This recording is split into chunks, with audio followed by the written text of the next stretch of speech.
Recently, I've been feeling like my reading journal setups for each month have been getting a little bit rinse and repeat. Like I was kind of just on autopilot, putting in the same pages time and time again, because that's what I used last month, so might as well do it this month. With having recently done a flip through of the first half of the year though, and seeing what was working and what wasn't, it gave me the opportunity to think a little bit deeper about what kind of elements are essential in my reading journal, and which ones I could possibly do without. That means this time we have a much more pared down setup than usual, but it has made me more excited to get in and use the pages. Sometimes in my journaling, I find I get into a little bit of a mindset of, oh gosh, this setup really needs to have like 4, maybe 5 spreads so that it's actually interesting. Not only for me, but also for yourself. But sometimes the unintended side effect of this is essentially just giving ourselves homework, giving ourselves layouts that we now need to keep up with, which can sometimes limit the enthusiasm we have for getting in and actually using our journal. Given that I do consider myself to be in a bit of a reading slump at the moment, and life is definitely going to be busy in August, so I don't necessarily know how much I'll be reading then either, I didn't want to set myself up for what is effectively journaling failure by putting in a bunch of different things that I'd have to keep up with or feel compelled to keep up with, and then inevitably not be able to and end up feeling down about myself. We don't want our journaling to end up being something that we just berate ourselves over. That's not fun for anybody. One of the layouts that was definitely staying though was my month in media summary, where I essentially note down when I was consuming what. So which days did I read each of the books that I decided to read? Which days did I watch certain movies? Which days did I watch TV shows or play certain games? This one has a vertical structure, so we have the numbers 1 through 31 running down the middle of the page, and then that space in particular has column headers of A through P. Each of those are going to represent the different pieces of media, which I'll be writing down in a list along the left-hand side. That way I can just colour in underneath the relevant letter across from the relevant day for when I was reading or watching or doing whatever else. I like this structure better to the more typical calendar layout, mainly because I don't necessarily read every single day. Like I might start a book on a Monday, pick it up again on a Thursday, finish it off on a Sunday or something like that. So I find that this structure gives me a better appreciation of how long things actually took me, rather than just start to end in terms of days. I'm already thinking that A through P might be too many sections, but I have pretty consistently used about that amount for the last few months, so even though August is going to be busy, we'll see how it goes. In terms of the decoration that I decided to go with for August, I went with butterflies,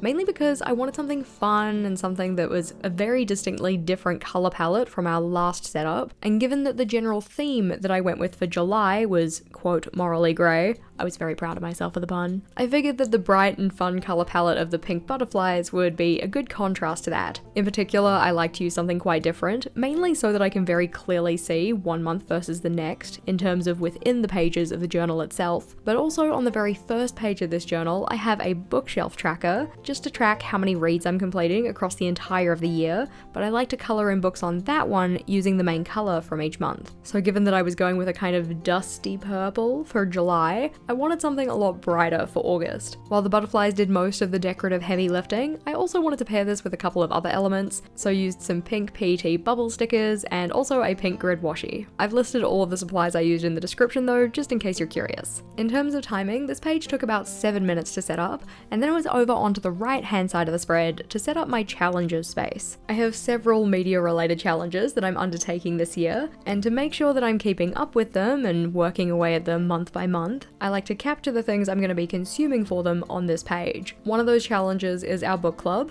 I want to make sure that I read all of the book club books this year, because although I did in 2023, in 2024 I did miss one. So far this year I'm still going strong with it, and our book club book for August is a mystery called The Only One Left by Riley Sager, which I know literally nothing about, which is essentially the way that I go into most of my reads, but I'm looking forward to it in general. If you wanted to join our book club, it is free to join. We host it over in our Discord reading community. That one is also linked in the description box, and we'd love to have you join us. The other challenges that I'm putting on here though are the Year of Goober challenge, which has 2 prompts per month that you can pick from, my friend pick challenge, or 12 recommendations from friends, which in theory I would be consuming one of those per month given the fact that there are 12 recommendations, but I am definitely behind. It's all good, we got plenty of the year left. I have time to catch up.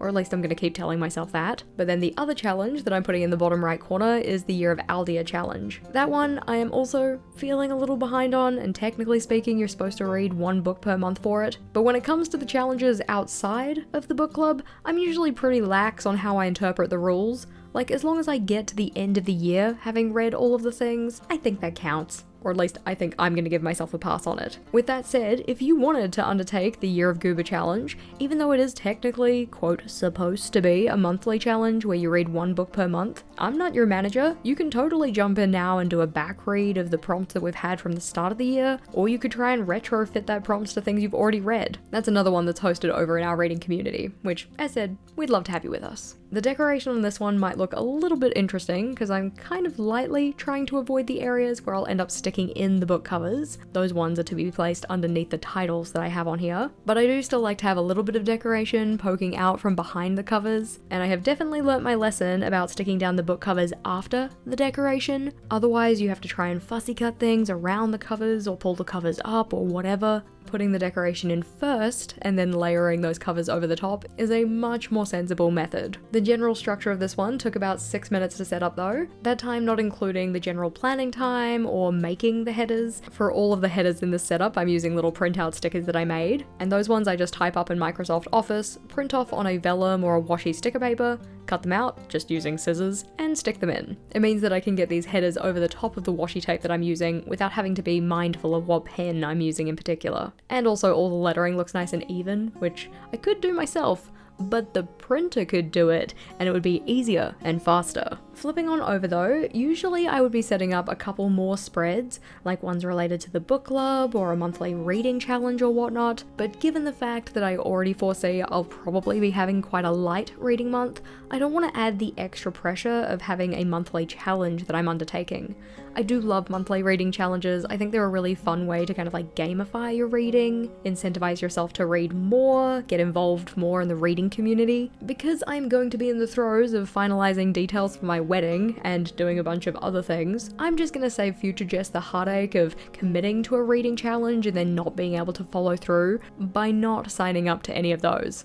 At least not at this stage. We'll see what she does before the end of the month. This spread instead is going to be my August recap, where I can summarize which books and which movies, TV shows and games I consumed across the month, what were my favorites, what were the quotable moments, and also the statistics from all of those. This is always one of my favorite spreads to not only make, but also look back on in my reading journal, and is essentially one of the main reasons that I wanted to do monthly reading journal setups in the first place. I love stat pages, I love little graphs, I think they are so cute, and I think I've gotten to a point where I've actually got a set of statistics that I actually care to track. Throughout this year I've kind of been experimenting with which ones I think were actually necessary or interesting to track, but the main ones that I like to put in my little at a glance section are the average rating across the books that I finished, the pages read from those books that I finished, how many rereads I had, how many new to me authors I read from, how many books did I consume were in a series, and how many did I consume that were standalones. Previously I was also playing around with some stats related to my watchable media, so like how many minutes did I watch for movies and TV shows,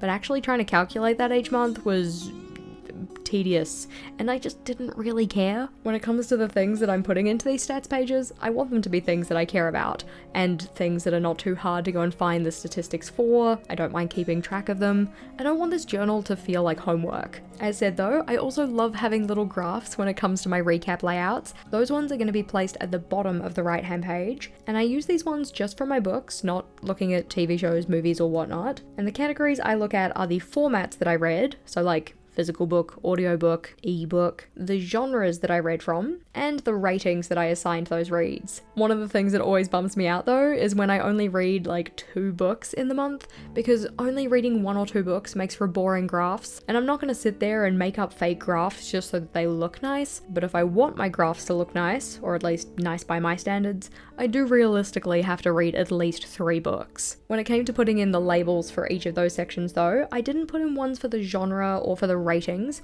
mainly because I don't know what genres I'm going to be reading in August.